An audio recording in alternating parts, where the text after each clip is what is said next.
ত্বক ফর্সা করতে সারা দেশেই দেদারসে বিক্রি হচ্ছে নানা ব্র্যান্ডের ক্রিম অথবা লোশন, অথচ বেশিরভাগ পণ্যেই পাওয়া গেছে ক্ষতিকারক রাসায়নিক পদার্থ, যা ত্বক পোড়ানো থেকে শুরু করে ঝুঁকি তৈরি করছে ক্যান্সারেরও।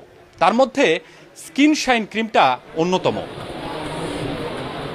স্কিন শাইন ক্রিমে ক্ষতিকর হাইড্রোকুইনন থাকার কথা 5 ppm, তবে পার্শ্ববর্তী বিভিন্ন দেশ থেকে চোরাই পথে আসা ক্রিমগুলোতে রয়েছে 20 লাখ ppm, যা ত্বকের জন্য ভয়াবহ ক্ষতিকর। যৌথ বাহিনীকে সঙ্গে নিয়ে সম্প্রতি রাজধানীর চকবাজারে কয়েকটি গোডাউনে অভিযান চালায় বিএসটিআই।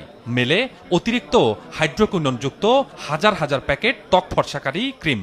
ব্রোকাররা দিয়ে যায়, আমি ব্রোকারদের কাছ থেকে আমরা কিনে রাখি, ওরা কোনো কাগজপত্র আমাদেরকে দেয় না। নাম বলবেন না, আপনি তো কিনেন, আপনি জানেন না কার কাছ থেকে কিনেন আপনি? এখানে মিলন আছে, তারপরে আপনার পারভেজ আছে, তারপরে আপনার আছে আনাস আছে, মানে এরা সবাই ব্রোকার হিসেবে এরা আবার আরেকজন থেকে কিনে আনে মালটা। আপনি জানেন না যে স্কিন শাইন যেটা, এটা ত্বকের জন্য মারাত্মক ক্ষতিকর? না, স্কিন শাইন আমি এটা বিক্রি করি না, বাট আমার এখানে ঠিক আছে, এটা হ্যাঁ ক্ষতি করে। আপনি কেন বিক্রি করছেন? আচ্ছা, এটা আর নেক্সট আর করবো না, বিক্রি করবো না।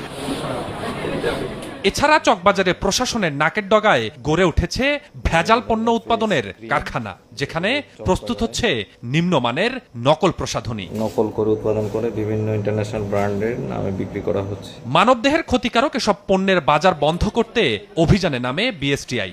7,20,000 টাকা জরিমানা ও একজনকে 1 মাসের কারাদণ্ড দেন ভ্রাম্যমাণ আদালত। জব্দ করা হয় কোটি টাকার বিক্রি নিষিদ্ধ রূপচর্চার পণ্য।